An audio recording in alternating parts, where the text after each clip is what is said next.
Hard work, real talk, no shortcuts. I'm Joseph Cabrera. This is American Operator. All right, team. Well, welcome back to the show. And I got Ricky Dickson, Bluebell Ice Cream, recent CEO of the company. And guys, 43 years, whipping up this concoction with a great team who really is not only a staple of Texas, but really just a brand in America. So good to have you in studio today. Well, thank you. It's definitely exciting to be here, be in Austin, and to be able to talk about ice cream. I mean, what's better? It's summer. It's hot. Yeah. Time to eat. What did they say? Is it July National Ice Cream Month? National Ice Cream Month. That's correct. I think it just so happened that we timed it that way. I don't think we meant to. It's just the powers that be, Rick. Every day's ice cream day, but July's a little extra special. A little extra special, especially with Independence Day there, too. Oh, man, so many things to cover.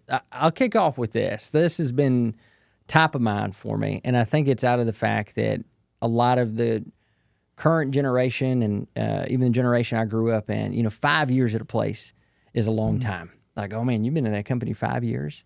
And then I look at a story with you, 43 years at Bluebell, graduate college, first company, and been there, 4 decades later plus. Was that always the plan that you'd be somewhere for that long? I mean, what was the thing that sustained you there at that company? I think it was homemade vanilla. No.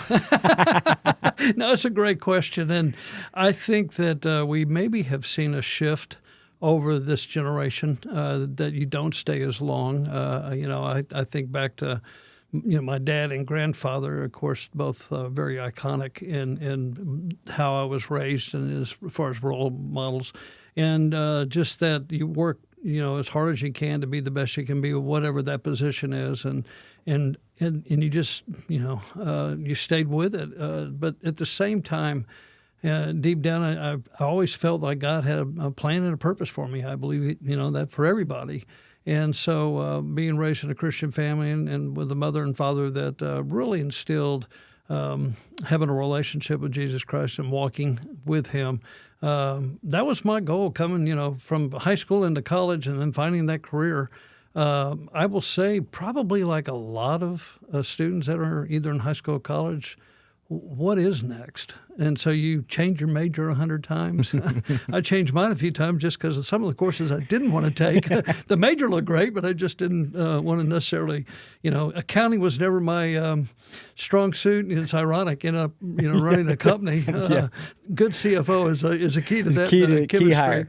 But I think that, the real heart behind the book, One Scoop at a Time, that I wrote, coming out of college, started by writing a paper in college. I chased a girl to Baylor. She wanted to go to Baylor, and I just wanted to be with her. And so I thought, well, then I'll go to Baylor. That's great. And not really having necessarily a specific major in mind. I was thinking business. Yeah. The first week we got to Baylor, we broke up. So here I'm at Baylor, and which was a tremendous school. Loved my time there. And in one of the marketing classes that I had chosen, I was going to go into marketing business journalism. There was a consumer relation course that we had to find a company and follow it the entire semester, and how they relate to the consumer. Went back to my apartment, called my dad, said, I've got this project. I have no idea where to start as far as finding a company. And at the time I called, he was reading an article out of, I don't know what magazine it was. I really wish I could find that out. But it was on this little ice cream company down in Brenham, Texas. And so I thought, wow, I was within 2 hours from Waco. I'm going to call and see if maybe I can interview them for the material that I would need. And really from that interview and what I saw, and it ironically wasn't the ice cream. It was more of the culture that I just was really taken by. Work hard, work more than it's just ice cream, but you're actually literally making memories by what you create. And so when it came time to graduate, I thought, well, I'll put my application in and let's see what happens. Not really thinking that, wow, 43 years on the back end of it, be stepping away and turning in my scoop with a career that I never, ever, I can honestly say, felt pulled to go somewhere else. Really? The whole time you felt planted? I had offer here and there. You get phone calls and or even friends, or we're starting this up. Would you be interested? And I said, I truly believe this is where I'm supposed to be. And so that's, again, the title of the book was One Scoop at a Time, but really one step at a time on how I believe God led me to this relationship that got me to Baylor, to break up the relationship and get me to the company.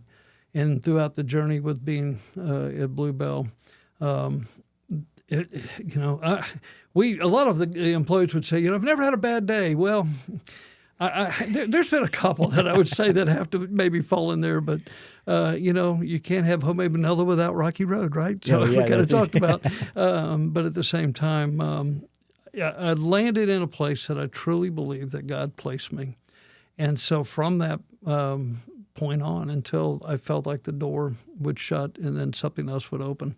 And I tell the management teams that come through and the employees that I have a chance to get to know, it doesn't necessarily mean that's for everybody. Mm-hmm. And this could be part of their journey, part of their one step at a time or one scoop at a time, preparing them for something totally different. And so, go and be happy, give it your best. And if it gets to the point where you're not supposed to be there, then it's okay. Yeah. Because do everybody a favor, including yourself. And so, but yeah, I feel it's very special. I gave you a real long answer to a great question. No, well, thanks. It's helpful. I like hearing it because I think, as a guy who was formerly in the military and stuff, what I recognize is that there's especially in the early days, there's this desire to kind of look over and go like, what if I try something different? Especially in the early days, you're trying to figure yourself out. It's hard, those kinds of things. What I do recognize, like a good wallet or a knife or even a car, after a certain point, there's like this where you've been there long enough, now it becomes sentimental to you that you're there. Did you find that happen to you at some point too, where a decade in, you're like, you know what? I've been here. This is feels more familiar than not. Yeah, I think one of the really blessings or benefits is when I stepped into the first position up in Dallas, 1981. Our company was still real small. How many folks? Bluebell started in 1907 as a butter company. Yeah. So now fast forward to 1981 when I started, January 1st of 81. We're only in Brenham, Austin, Houston, and the surrounding areas, and had just gone into Dallas. But we were a Texas company, so it's hard to imagine being around that long.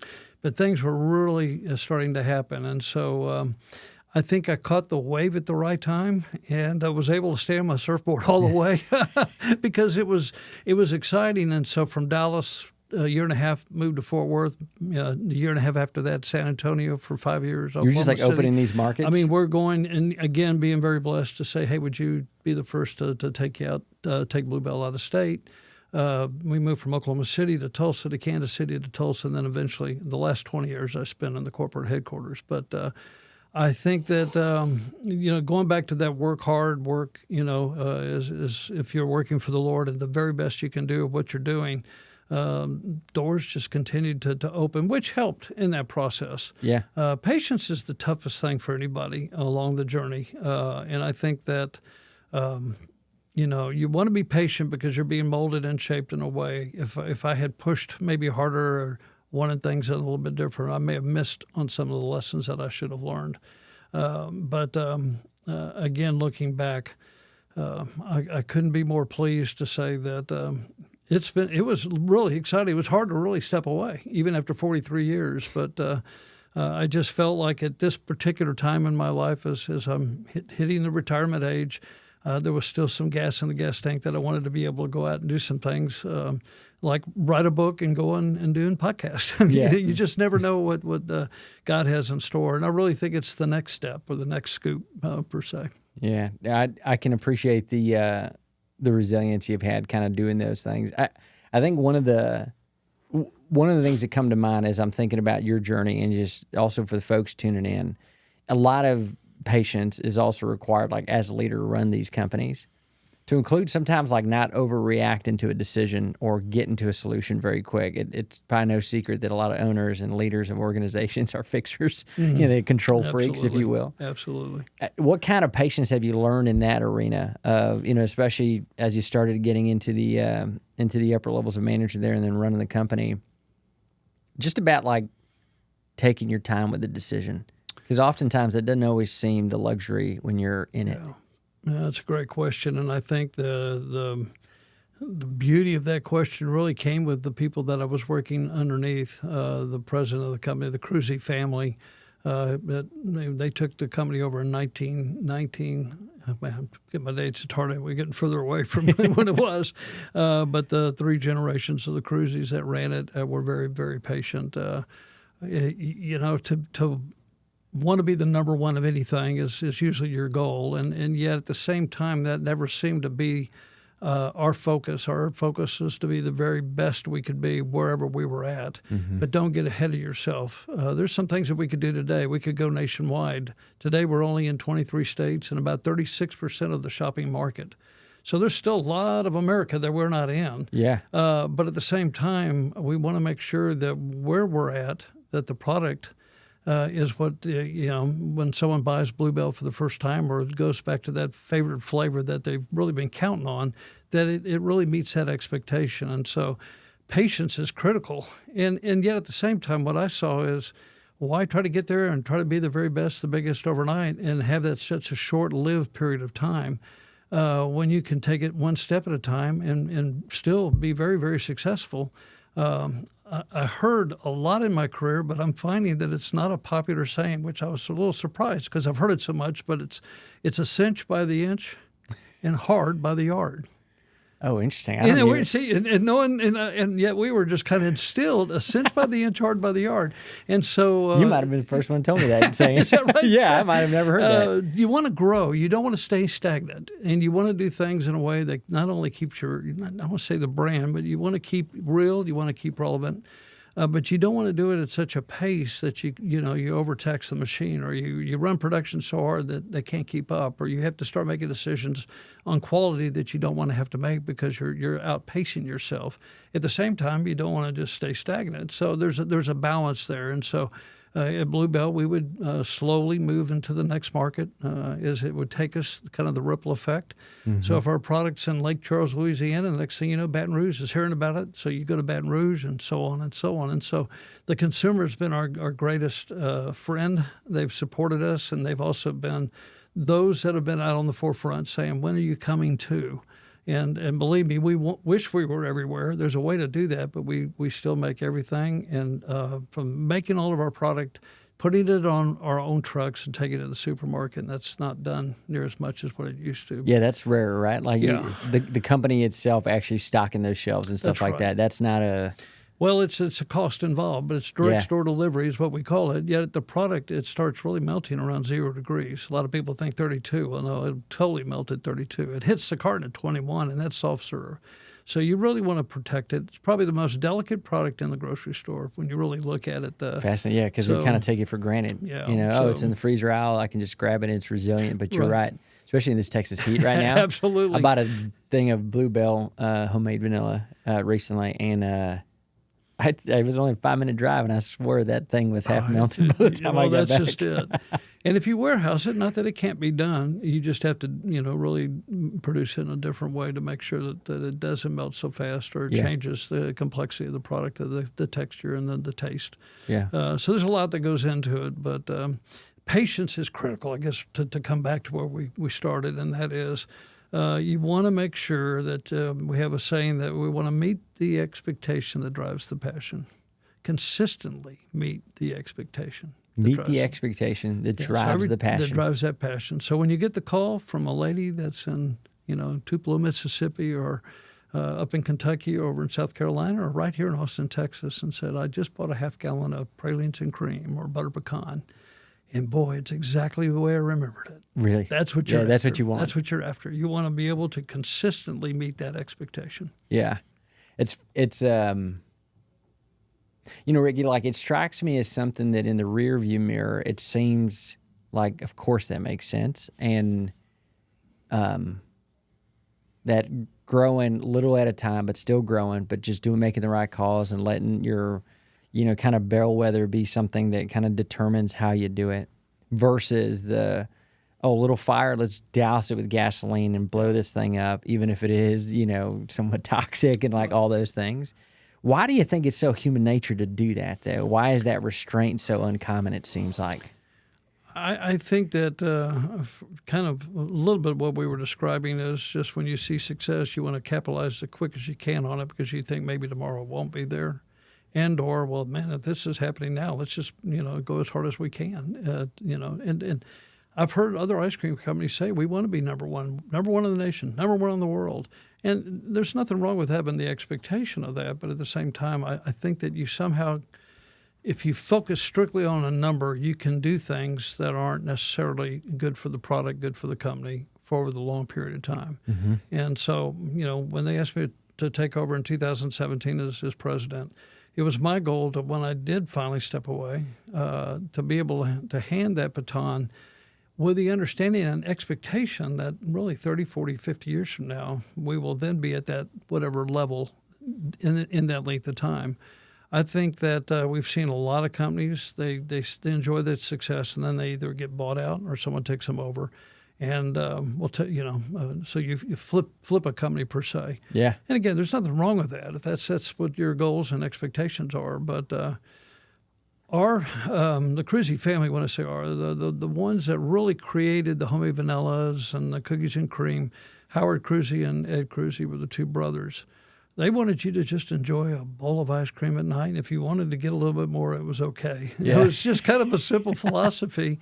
But I go back to creating memories because the letters that we have received are just incredible, all the way from those that have lost loved ones that the product meant so much to them.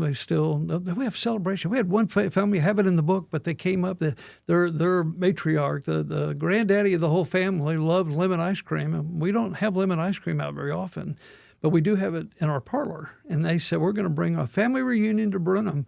And there was, I can't remember, 40-something from all over the country wearing yellow shirts. They wrote because of the lemon? Because of the lemon. They wrote a song, and they all sit on the steps of Bluebell and sing this song about lemon ice cream and Bluebell and the grandpa that had passed away. And just the joy that came from it. And it's just, it's like, okay, that's why we do what we do. Yeah. We make ice cream, sure, that's right. But we really do make memories, and you want them to be as good as they possibly can be. So... you talk about the Cruzy family kind of putting that mentality. What was that? What about them struck you as just, it seems like something made an impact on you? I mean, did that founder spirit, or what is that? Yeah, I think that first and foremost, it was a real traditional German based work hard ethic that they showed themselves, that they led the way. They didn't just talk the talk, but they literally walked the walk. But I think more importantly, I think that the cinch by the end, hard by the yard came from Howard Cruzy, and the fact that he took everything that he did, and he was the creator of the flavors. Whereas Ed Cruzy was more the one that ran the business side. Okay. And the combination of those two made the success. Makes sense. It was just a great template. So, to come in behind them, you don't really want to – it's working. And you do want to make sure that you're staying relevant. You want to make sure that you're doing the things in an environment that today it may be different than when they were running the company back then. Mm-hmm. At the same time, the culture that they created – and not just the people part of it, but also the dedication to the product itself and I go back to the word consistency. The ingredients that you buy, you don't want to ever compromise because once you crack the door open, it's open. Yeah. And so we just saw a great template of how true hard work and a great product can last a long time if you'll just kind of stay out of the way. Yeah. Per se. That sounded wrong, but I think you know what I mean. No, I know exactly what you mean. You gave me, as you were saying this, Ricky, you gave me this vision of actually my father with his tools growing up. I used to watch him work on cars and stuff. I always loved doing it with him. But what I noticed is he always had like particular care of like cleaning up the tools and stuff and putting them back where they needed to be. And it's what I do today. And I actually sometimes don't even know why I do it. And then I have to think about it and go, oh, it's because I watched someone care about that. Yeah. Never had to say anything. And I think that's probably, my gut says that that's what happens, I think, when a company gets sold or moved, is that the person cleaning the tools, no one's watching that anymore. Mm-hmm. And so unless you find the right people to hopefully kind of keep carrying that tradition, Yeah, if I could use a word, and that would be disciplines. I use it in my spiritual life. What are my Christian disciplines? Yeah. And what are my work ethic disciplines? And what keeps me, and you said it beautifully in the fact that there's some things I may do that just really may not necessarily have a purpose, but the discipline of doing it keeps the consistency in it. And there are times where we've stopped. I mean, there was a long time that, we had ties on. The crew out there is listening to me. They're going to laugh right now because, we were one of the few companies that when the sales team would go out, the gentleman would still wear ties up until maybe, COVID. Wait, interesting, really? Yeah, so 90, 100, 105 outside, you're doing resets. But at the same time, and this is going to sound unusual, but when you would walk into a grocery store with a tie on, chances are, especially the employees knew, Bluebell's back. Bluebell's here to take care of you. And so you might have a new salesperson, but the tie itself, and not necessarily a direct way, but an indirect way. And so how important is that? Well, it's a discipline. And if it's one that, okay, now that we've been going as long as we have them, maybe the tie can be left. You can still look good and that kind of thing. So those are the things that as a leader you have to weigh out. How important is this to the overall picture? How motivating is it to an employee? And when you're cleaning up an ice cream cabinet that's just melted down and you have a tie on, first thing you want to do is take the tie off. I mean, so you want to listen as a leader. You want to pay attention, but at the same time, I think the word that just jumps at me is having certain disciplines that you do that make you who you are. And if you continue to do those, it keeps that foundation because, again, the compromising can be good, but at the same time, once you compromise here and then here and here, where does that stop? And it can change, especially if you get bought out. Yeah, well, because then there's almost no connective tissue anymore that allows folks to do that. Yeah, I do think that is the tradition of being able to pass down. It sounds like with the Cruzy family having that discipline already kind of built into the product. Do you also think that some of the magic of Bluebell, it's such a Texas thing. I know it's around 23 states, but it's such we're so loyal to the brand. Do you think part of that success comes from also it being born here? If it was born maybe in Idaho, it may or may not have gotten some of that kind of resilience to the brand. I definitely think it's very, very iconic to be, created here in Texas, made in Texas. Now that I've retired and I'm in Oklahoma, at the same time, they're very similar. And we won't go into that because there's some conversations that can go back and forth. I didn't mention I went to Baylor, so if we're talking football, I can take a neutral position very quickly. But I think that the beauty of the culture matched Texas. And when I say that, when you have a commercial that says, Mama hollering through the screen, you boys want some Bluebell ice cream. Well, I don't know, and again, I'm not sure, but in Florida, I don't know if there's country living where Mama's hollering through a screen because it's just that's not the same perception and or imagery that goes with it. At the same time, it doesn't mean that it doesn't fit. Yeah. But the simplicity of just, families coming together, gathering around the table, having a good conversation. And I think that it just fit very, very nicely back in the 1907 all the way through in the state of Texas. And then as we stepped out, Louisiana's unbelievable, Oklahoma, as I mentioned, Mississippi, there's a real passion for it. But at the same time, when your home state is here, you're going to have that connection for sure. Yeah, so. Texans have a way of finding something that's theirs and then screaming to the rooftops about it. I think that's right. There's some great brands in Texas. I mean, when you think about it, Whataburger, Dr. Pepper. Yeti. There's so many of these things. Yeah, very, very iconic, and it's great to be included on that list. Because it's humbling. You don't want to let anyone down, but it's most important. It's a pride, but hopefully a humbled pride that you want to be the best. You want to be able to step back and let the product talk for itself. Oh, yeah. And at the same time, know that job well done. So I think Texas, I was sharing with a friend, out-of-state friend the other day, and he goes, and I think they've grown to enjoy Texas when they come visit. Because, man, what is it with you Texans? And I go, we're really Americans concentrate Americans on concentrate. Like if you buy concentrate orange juice, that's all it is. But the beauty of it is that like it may seem from the outside looking in like this really boisterous pride, but it's not actually, because it's one that as long as you want to be part of the club, you want to go break open some Boo Bell with us and go enjoy it. That's right. Out in the Texas hot sun, come on. Let's like do it. you're allowed to come hang out with us and do the thing. But if you're going to be here, you better be into the thing, you know? And so I think that's kind of what ties I like that. the brand That's together. Very well said, because I think you're right. A very warm, welcoming. At the same time, this is what we do. Get you a spoon, get you a bowl, and get out of the way. One of the two. What's your favorite flavor, Ricky? I should have asked you at the beginning. You know, it's probably the most popular question that I get. And is it? When I say that, it's because and yet it's the hardest answer. I would say, homemade vanilla is the Hall of Fame. So I kind of push it to this. I don't want to say push it to the side. If there's only one flavor that I can have for the rest of my life, it'd have to be homemade vanilla. You use it on everything, and yet.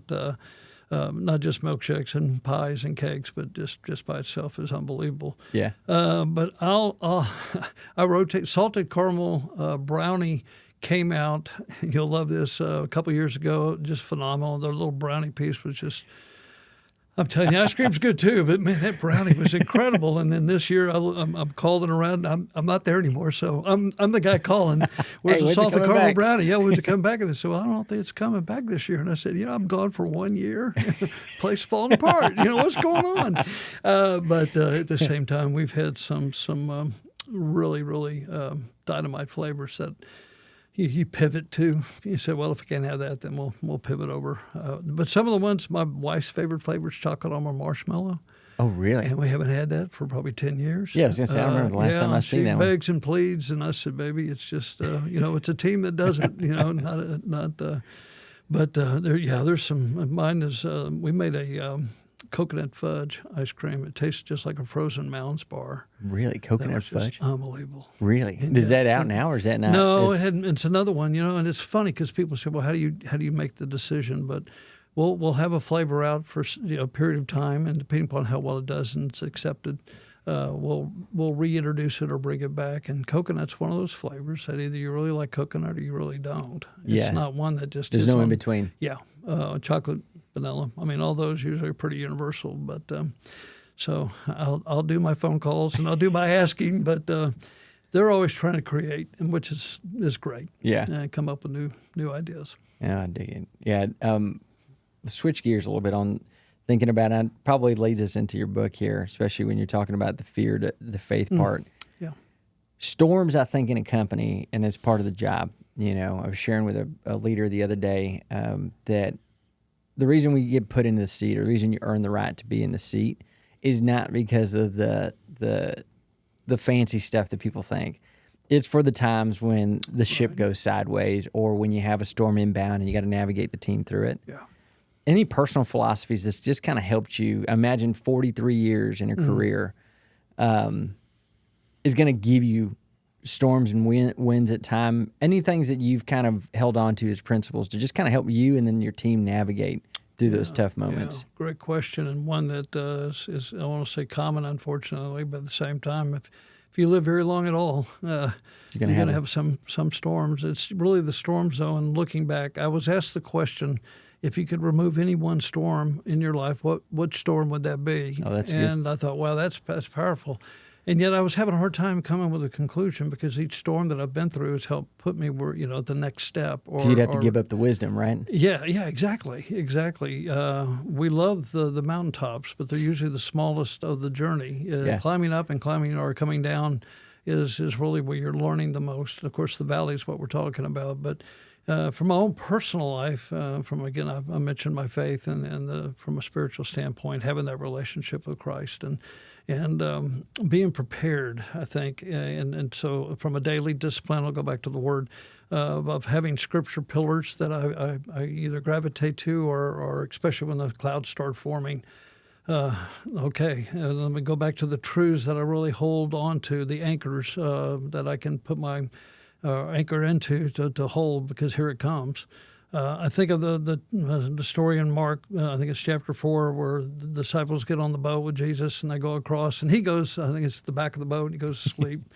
And the waves come and they're coming over the mountain. I can just see him trying to get the water out. Finally, they go wake him up, and he stands up and just says, to the sea, be still, and it just immediately is still, and says, "Ye of little faith." And when I hear that, I think, if the Creator of the world, my Master, can sleep in the middle of a storm, then that's where I want to be. I want that peace that passes all understanding in the middle of the storm, not way past the storm where I can look back and say, okay, now I get it. Yeah. And that's where faith comes in. I mean, to me, that is the okay, Christ, I don't understand this at all. There's a lot of things in the world today that I don't understand at all, but I do know that you're my Master, and so therefore I'm going to anchor to you and trust you and show faith, And yet it's tough. I won't lie. There are some storms that it's like, okay, I'm holding on, but feels like I'm barely holding on. Yeah, exactly. And so from my own spiritual walk, I have made that a discipline. I start every day. First thing I do, it says, "Seek ye first the kingdom of God." So first thing I'd get the Bible or get the Bible app, one of the two. Well, okay, I hit the coffee pot first. I won't lie. Got to get the coffee going. Get the brew go. So then, if you pivot from just a personal to now as a leader at work, there's some things I would say that immediately come to mind in the middle of a storm, and we've been through. The last 10 years have been incredibly difficult. Saying that this side of it now and the things that we've put into place, and I'm referring to obviously the listeria that we had back in 2015, to go humble and to recognize it and to hit it head on and say, okay, we're going to do this right. We're going to get it right. And literally took all the machines out of the production floor, took the floor up, took the walls down, ceiling, redid the way we set up production, brought in microbiologists to guide us and navigate us through, had help from state, had help from FDA. And we're going to be the state of the art on this. Ice cream's fun. It's not supposed to be something to think about. Yeah. And it's also a very low risk item. When you make a pasteurized product at minus 20 and you freeze it and you put it in the freezer, you shouldn't have this problem until you have this problem. Yeah. And so I think that from principles, number one is to go humble but go confident. You're going to get it right. Number two, be transparent, not just to employees but to the consumer. And know that they're watching, they're looking. And so it's okay to be human, but at the same time, that's where your faith overlaps. Is we're going to get it right. We're going to do all we can. And if at the end of the road we have to turn out the light, then we turn out the light, but we gave it everything we possibly could. And so I think that analyze, ask for help, be human, but at the same time, then when it's time to make the decisions. And that's exactly what you're referring to. It's fun to say you're president of anything until you have a day. And then you come home and go, I don't know about this.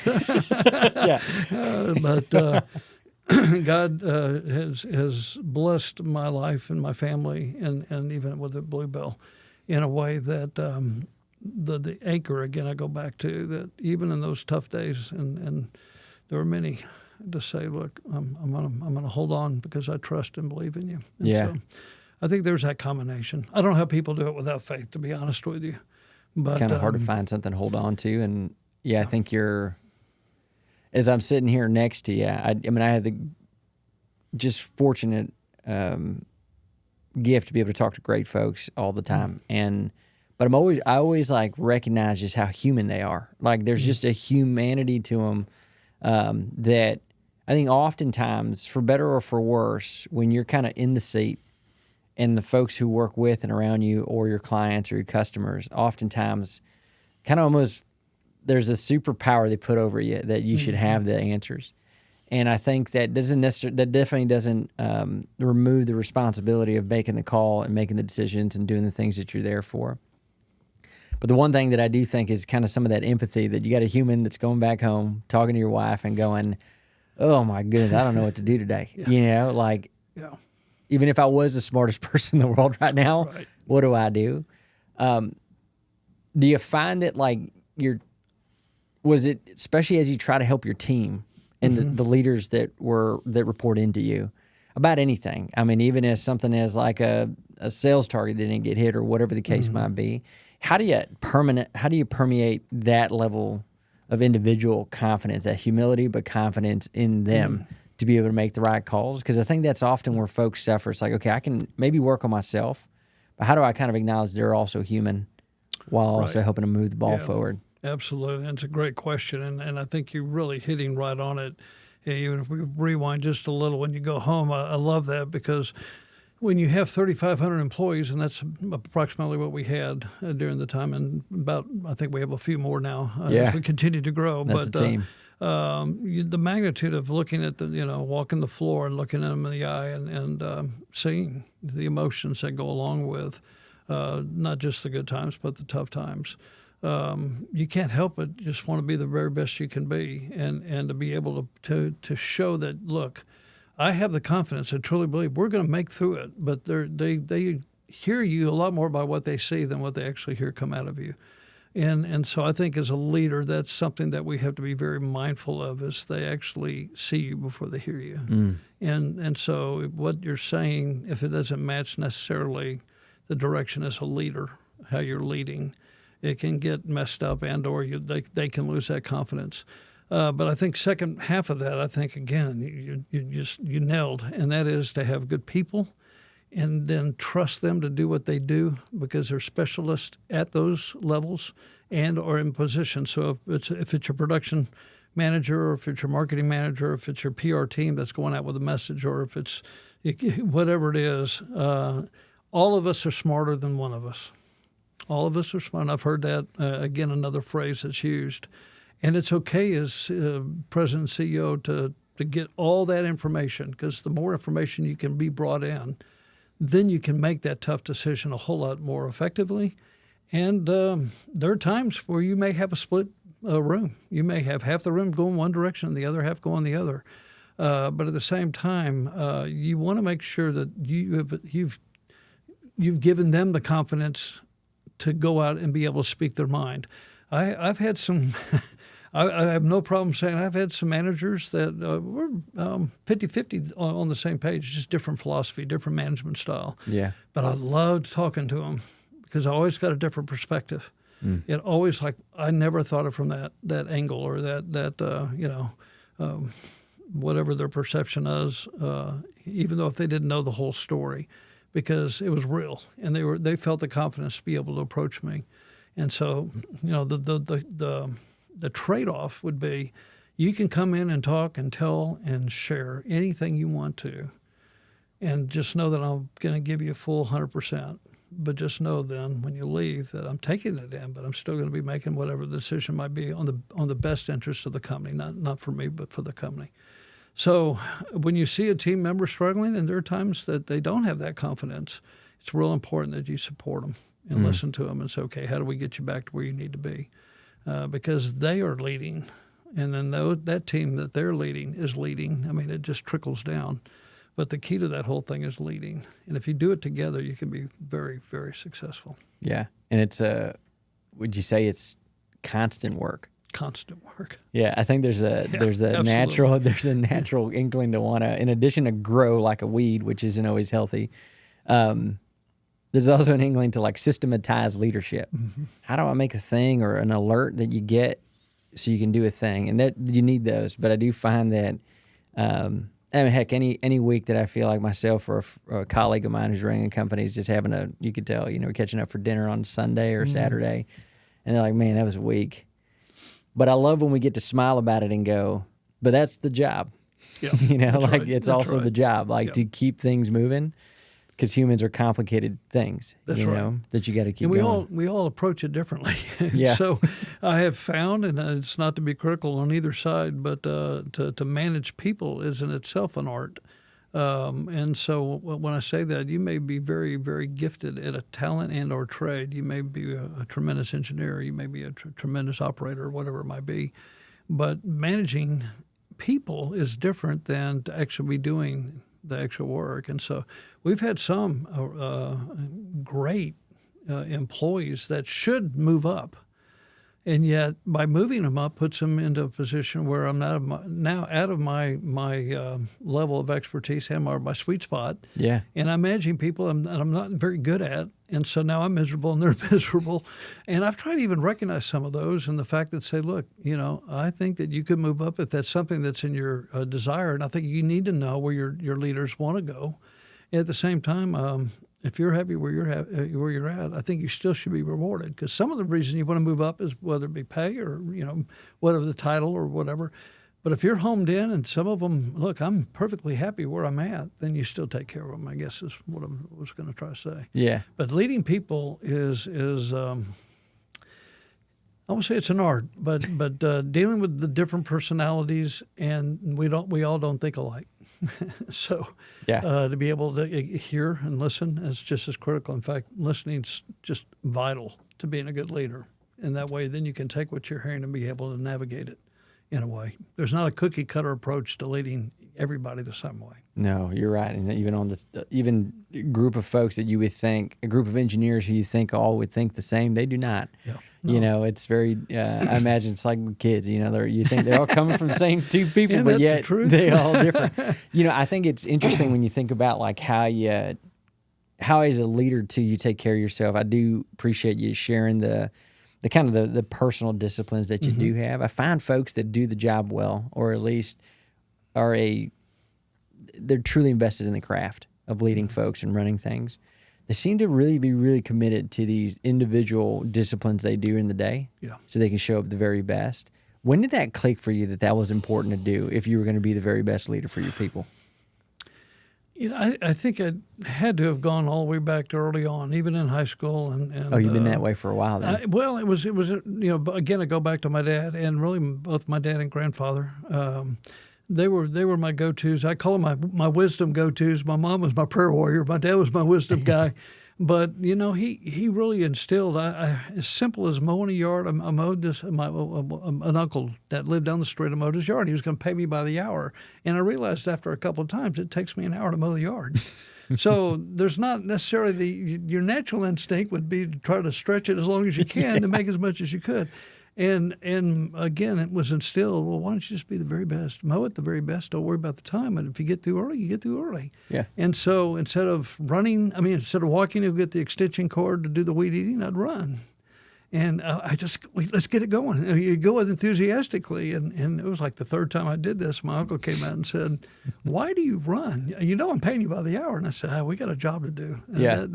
And he said, I'll tell you what I'm going to do. He was paying me $10 an hour. He said, I'm going to pay you $15 for the job. You just take as long or short as you need. Well, look at that. So that, I know it sounds as crazy as that is, that stayed with me to say, just work as if you're working for the Lord. Work is in a way that you're giving it your all. Not every day that you come in, you have the energy. There could be something that you're going through personally or whatever. But at the same time, it's just the discipline that stayed with me, but whether it be studying at school or keep that rhythm. You keep the rhythm, then it is epical. Now, if you bring my wife in here and she says discipline, well, there's some things around the house I'd love to see you be a little bit more disciplined than doing. But that's where marriage is a good teamwork. We work those out together. Keeping you accountable. No, that's exactly right. Yeah, you talk about that also being proud to have so many years in. Is that so many times where you're trading each other's gifts and helping each other be the very best version. Absolutely. No doubt about it. Absolutely. Before we switch to the book here, the last thing you kind of said there about like with discipline and putting kind of the pieces in play to make sure that you're really being successful day to day and whatever those things are. In those moments when you also feel like the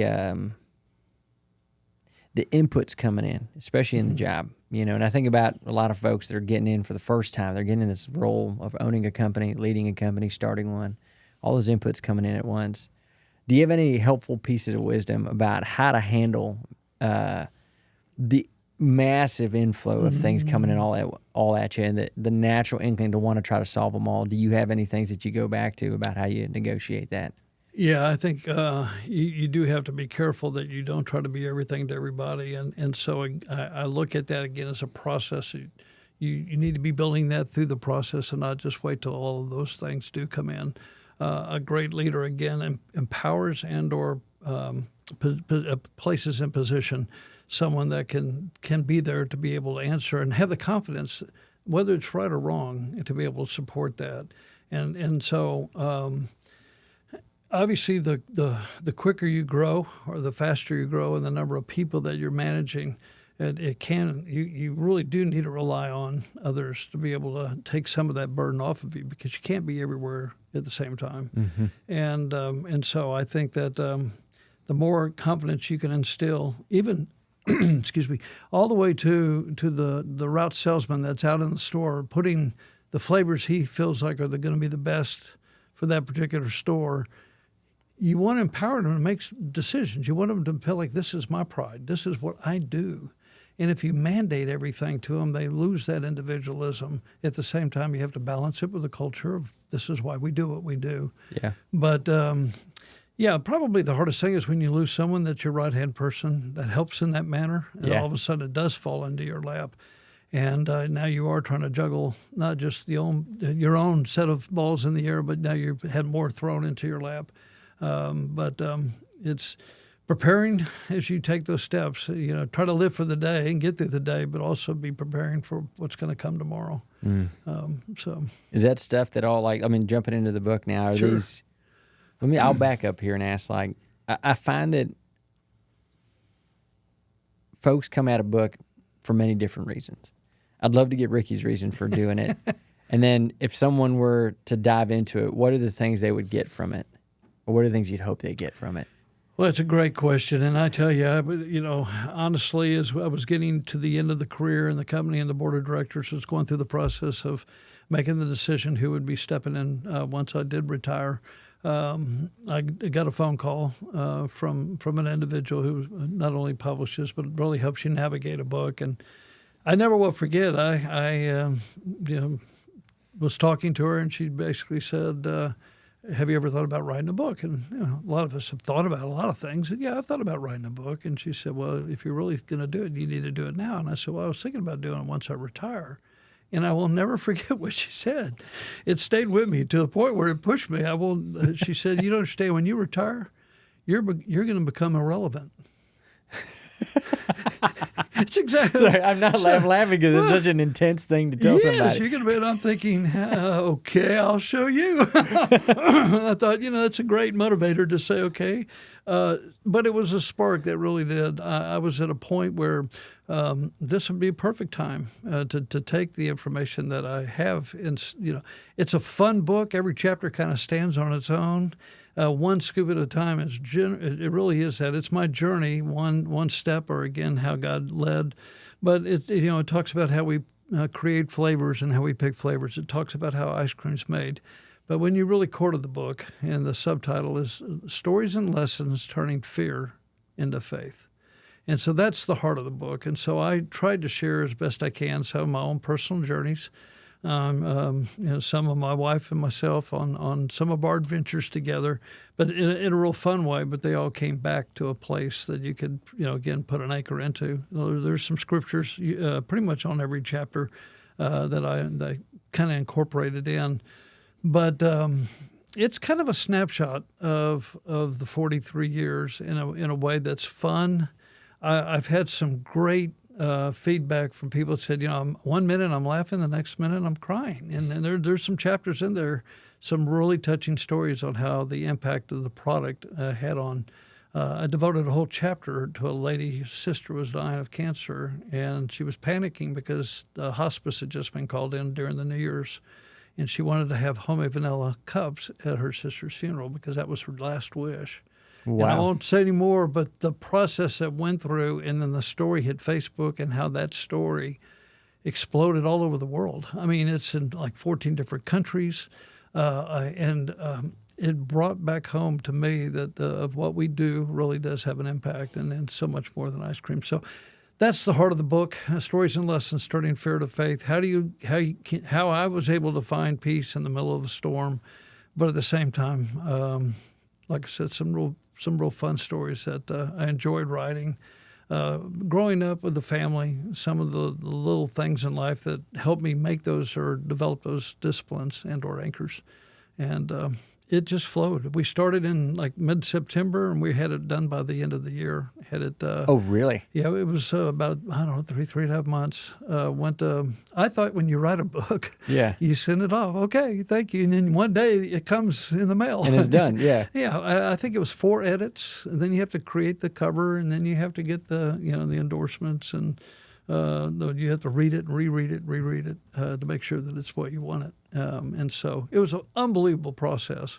And so I couldn't be more pleased, but at the same time, it's my heart and soul is where I found faith and what has helped me through my faith to get through those tough times. And Yeah. of course, there's some great times as well. But I can imagine. I mean, just for the sake of getting the behind the scenes, like, where are you writing this thing? Like, I'm just curious. Like, I think is someone just I imagine it's different for everybody, but where was Ricky writing this thing? There was 2 main places. The first was in the process of deciding where to retire. We came to that conclusion, I think I mentioned, in Oklahoma, where 4 of our 8 grandkids were under 12 and under. The other grandkids are mid-teens, and they were in the Dallas-Fort Worth area. And really, to be honest with you, I love Dallas-Fort Worth, but when you've been in Brenham for 20 years, where if you hit the red light, you think, oh my gosh, I'm going to be here forever. To go back to Dallas would have been kind of a shock. But so the last really couple of years, we had already moved our house up to Oklahoma, and my wife was in Oklahoma, so I worked in Brenham all week, and then I would travel on the weekend. So come home from work, have a little dinner, watch 30 minutes of something mindless, and then turn the TV off and just start writing. So that was one, and then the other is you'll see in the book, as a little kid, spent a lot of years going out into the woods with my dad, deer hunting, or just going with Dad. And so some of the chapters are inspired by just spending time with my father, but spending time with my father, if that makes sense. And I bet half the book was written sitting in a deer stand praying a deer did not come in. I didn't really care about the deer. I took a backpack, I took a sandwich and a big old thing of Gatorade and some chips or whatever. And I'd be out there at 5:30 in the morning and would stay, may come in just to see the guys around noon and then go right back out, or just stay all day and just write and write and write. And had more fun doing that. So there's some great memories of that deer stand. There's no question. I can only imagine. And are you basically writing whatever comes to mind and then later on trimming it back to make it into something else? Yeah, it would be, in some, you do hit, they say, the writer's block. You hit a point. But again, the beauty of it is, well, I've hit this point. I'm just going to put this chapter to a side. Mm-hmm. I laid out the chapters of the stories. So once that would happen, I would just go to the next story and then jump right back into it. And it just seemed to flow, but I definitely think that was not my doing, but God's doing, speaking through me, because it was just it was a lot greater blessing than I ever dreamed it would be. And as mentioned, my career started with a paper at Bluebell to finish my career with a book. Not just with a company that just I love to death, and it's the people is the product. I can still eat the product, but it's the people. I knew that'd be the hardest to step away from. Yeah. But to be able to share my faith in between pages of it. Well, we're grateful. I'm going to have to get you to sign this copy here. Absolutely. I have 2 things burning on my brain, Ricky, before I let you go. Okay. One of them being, as you kind of thinking about folks looking at what their life might look like as they're looking back on it. Now, without you even telling me your age, I'd be like, this is a young guy.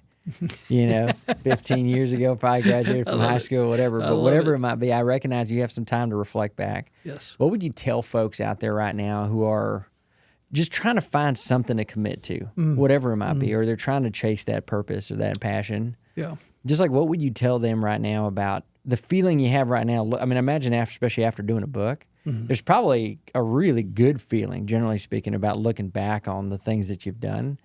Any things that you just kind of, any guideposts or waypoints you would help people with making that decision, especially as you sit in your seat now looking back? Like, any advice you'd give them about what to pick? I think you hit two real pivotal words, and that's purpose and passion. I think those two almost go hand in hand. Again, share this in my book, but my journey through Bluebell, and really my prayer was, God, place me where you want me. And through my journey, I was, as I mentioned, moving fast within the company, was asked to move to Oklahoma. I was asked one day, going to take this, going to be a new region, and this could be, the next big step for you. I was still young. I think I was 29 when I moved from Texas up to Oklahoma, and then it got real quiet. I mean, it got real quiet, and days turned into weeks, months, years, and I kept thinking, well, I moved up here from my home city, 2 miles from where I grew up. I'm very comfortable, 10th largest city at the time, selling the best ice cream in the world, and it's not that I didn't enjoy Oklahoma, but it was new to me, and so to start all over again, and then when my perception of what was supposed to happen wasn't happening, it got kind of unusually quiet. Then the phone call came, we need to see you after this meeting. We were all getting together for a big meeting, and after dinner we want to sit down and talk, and I'm thinking, man, this is it. This is the moment. And when I remember walking into the room, and there weren't any balloons, there wasn't any confetti. In fact, the attitude of the mood of the room was very somber. And so I sat down, and for about 45 minutes, we went page and a half of handwritten yellow pad things that they saw in me that I wasn't doing, or things I should be doing that I just wasn't. But it was a really come down to earth moment in my career to say, look, these are the things that we were expecting. And I didn't argue. I mean, in fact, I was stunned. And I remember going back to the hotel room and sitting on the end of the bed thinking, what just happened? God, I thought I moved here. I thought this is where you wanted me, and this is my purpose, and all these things, that everything was just happening. And as while I'm going through this pity party type of list, it is clear as day. I felt him say, I didn't move you here for your promotion. I moved you here for my purpose. And those words, my purpose. And I thought, okay, well, if this is where you want me, you have a purpose for me, number one, which is pretty cool. And the creator of the universe instills in me, he's got a purpose for me. Number two, they could have fired me. They could have said, you know what, it's not working, very easily. But they took the time to set me down, handwritten, on things that they wanted to see done. And all of a sudden, the attitude shifted to where, if that's really the case, then I must have shifted and or drifted from center. And I need to get back to center and stay anchored. So, gave you a long answer, but purpose led to when that promotion did finally come. It didn't come to me. In fact, I was running our plant in Broken Arrow, Oklahoma, when they filled that position.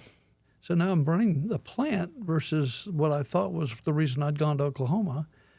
20 years later now, fast forward, when the president at the time, Ed Cruzie's son, Paul Cruzie, retires, they turned at the end and said, we'd like for you to be president of the company. I'm thinking back, I wonder what would have happened if I hadn't had those 6 years running the ice cream plant. Yeah. I had the sales side, but I didn't have the production side. So when I looked back, especially as you said, now it all is starting to make sense that he was shaping, molding, making me in a way that I can now carry on a conversation, and not a real in-depth conversation on how to make ice cream, but at least I could have the conversation. But it taught me so much to just patience is so critical in that process. So purpose, if you're out there, God's got a purpose. Pray for passion, because that was my prayer. God, whatever you're asking of me to do, moving forward, please put in me a passion. I want to have fun doing, if it's whatever. And then from that, the patience that goes, those three elements. And I'll end that little segment with this. I love this phrase by Mark Batterson, who's a writer and preacher up in Washington, D.C. He's got some great books, but he wrote in this book called If, and I'll come back. But it says, the day you start dying is the day you stop dreaming. The day you start living is the day you find a dream worth dying for. Dig it. Pretty heavy. Wow, pretty heavy. But I'm thinking that's what it's all about. Find that purpose. Go with that passion, and then give it all and just be patient in the process. Because when you do get to that point where you get to look back and you go, okay, I get it now. And that's what's fun today, to be able to look back and say, gosh, I would have missed so much if I'd have done it my way. So, but it can be quiet. And it did get quiet. It got real quiet. But anyway, I hope that answers no, the I mean, question. more than answered it, Ricky. I do, and part of it is just I think that patience piece is very difficult for almost all of us, just sitting there, because then folks would say, actually, this is a good maybe compliment to it. I think, not pat myself on the back, just something I'm just thinking about that I think hopefully will help folks. How do you know when you need to move because you're stalling, or you the opposite of, or like maybe the shadow of patience is you slothing around and actually not doing something. You're just hanging out too long somewhere you ain't supposed to be. Yeah. Do you feel that? Do you just like in your gut you would have known that? Yeah, I really do. I think that if I had reached a point where he said, okay, this is what I've had you, but this is what I'm now. And I think, and I look at other employees that have been with us for 10, 15, 20 years that have left to go to whatever that next position is, or whether at the company. I think that you do know in your core. Even retiring, I'll be honest, I was like, God, I believe with all my heart that you put me in this position. This was not on my radar. Yeah. As much as what we talked about, this promotional thing, people have said, out of all the positions, what was your favorite? And I have to say, actually, being vice president of sales and marketing, that was my passion. I loved creating and eating ice cream and the people. Yeah. But the challenge was president CEO, and that's really what helped make me who really I feel like that I am. And so I do think that that would be my question, is, God, is this the time to leave, to go somewhere else, or is this the time to leave, to retire? Because I could have kept going, but what I didn't want to go is go, I don't want to mention any names of pro athletes that, leave and come back and leave and come back, or just don't know when to leave. I just felt like, God, I need you to give me that peace that, yes, this we've accomplished what you through this process. I honestly thought, one scoop at a time, the book was how God led me from high school to college to Bluebell, and then Bluebell for the years. But I honestly think the last chapter, I call it my fourth quarter. I walk around the house with my four up in the air. My wife goes, exactly. It's like, that's what you do in the fourth quarter. I don't care what team it is. They could be losing 40-0, but when the fourth quarter hits, the whole sidelines, everybody's got their four up because you're going to give it your all. I want to give it my all in this my last quarter until he says, you have a hunch this might be your greatest chapter. I want this to be my best. Yes, absolutely. And I want to do it before I have to do it with a walker. I can appreciate that. If that makes sense. It sounded bad, but no, didn't sound bad at all, Ricky. Well, and the last thing I wanted to ask is, you obviously have you can just tell, and you guys are peas and carrots out there, you and your wife. I think about our owners that come into this world, or people aspiring to take over the local plumbing company, or go in with a partner to go run this cafe in town, whatever it might be. The one thing I ask often is, well, what's your spouse think about that? And they always think it's a weird. I usually oftentimes get a weird reaction to it. They'll go like, "Why is that even important?" And I'm like, "It's probably the most important thing." Mm-hmm. Absolutely. Like your single board of advisor at the house, who you sit with every single night for dinner, I hope. Whether you know it or not, is going to really determine success or failure in any endeavor.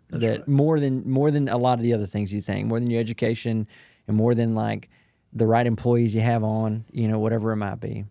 So my question to you is just like, how important has that relationship been, just being in the roles you've sat in? Absolutely. No, it's incredibly important, and something that I have to definitely be mindful of. Through the journey, and even to the point where, we were going to stay in outside of Brenham. We bought land. We were going to build a house. That was going to be it. And one night it hit me, we moved to Brenham when we became empty nesters.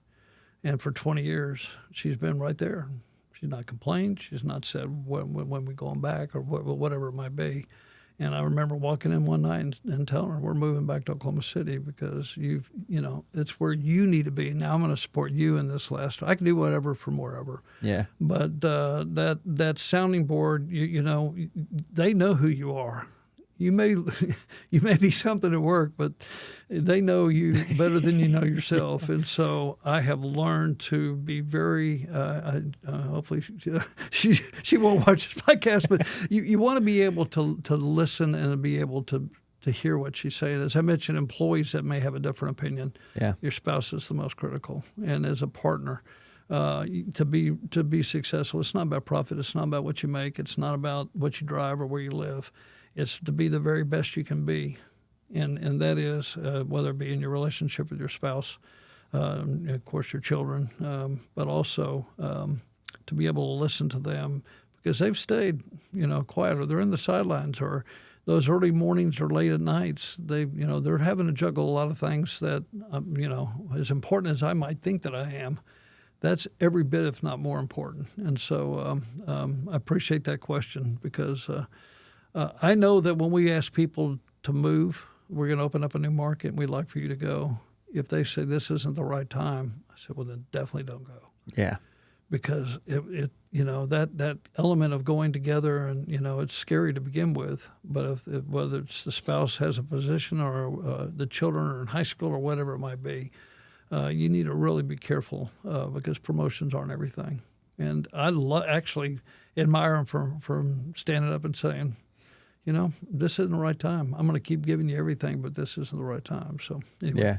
Long answer, but a lot of guts to be able to do that. She's special. We travel together, and she knows my weaknesses better than I know myself, and my strengths too. And I think you said it beautifully. God's really pulled us together, yoked us together. Yeah. And in a way that we really have a good time together. Yeah. No, you can tell. Yeah. Ricky, thank you so much, man, really, for coming on. I mean, not only just sharing your story and obviously what you're doing with the book, but you get me pumped about also whenever that fourth quarter comes, I think that whenever that might be or whatever, I think that's like the way you want to go down, wherever that means, just swinging and giving back, as best you can. So thanks for all you do, really, and being an example, not only for us Texans and the Bluebell brand. And if you're not from Texas, please give it a try if you give it a chance. Really, I can make a couple recommendations on flavors you can get, but you really can't go wrong. Which one is your favorite? Cherry vanilla. Cherry vanilla. Okay, and I'm a chocolate guy, except when it comes to Bluebell. I don't know what it is. I think it's the way that, I think it's the texture thing and the way those flavors come together. But I will say, I always put, if I can, it's a scoop of Rocky Road and cherry vanilla. So in a way, if you were going to ask me my favorite flavor, it's like it's an impossible question. Homemade vanilla for sure. Yeah. But then those two together have to. But if I have to eat them singularly, cherry vanilla, man. That's an excellent flavor. Oh yeah, it's a staple, right? It's not a rotational one, right? I've always seen it. Yes, I want to say with all the confidence in the world. I mean, I've been out now a little over a year, so my mind, I saw the flashcards flying. No, it's all right. Well, I've never not seen it, I guess, other than when someone sells out of it. HEB sells out of it, then okay, I don't see it. But otherwise, I've always been able to get it. If you're dealing with like a fruit or its availability, so if we don't have it, and most of the time it would be only because there's a season and that we didn't get the cherries in or something like that. But well, see, there you go. For the most part, your base flavors should always be there: mint chocolate chip, Dutch chocolate, vanilla. Yeah. The ones that are a little bit more difficult could be an ingredient per se. And people say, well, there's some flavors out there that you had out and they were great, and then they went away. And sometimes it's strictly because the amount that we would need to keep it going, we can't get that particular ingredient because of the size of it. And so you go to another company to get it, and it doesn't taste quite the same, even though it could taste good, but it doesn't meet that expectation when you go back to it. So it's a lot more to it than just throwing some grab a half gallon, grab a spoon, let's go eat. Absolutely. Dig it. Thanks, Ricky. Absolutely. Thank you. Sure appreciate it. Thanks for tuning in to the American Operator Podcast, where we celebrate the backbone of America, small business owners and operators like you.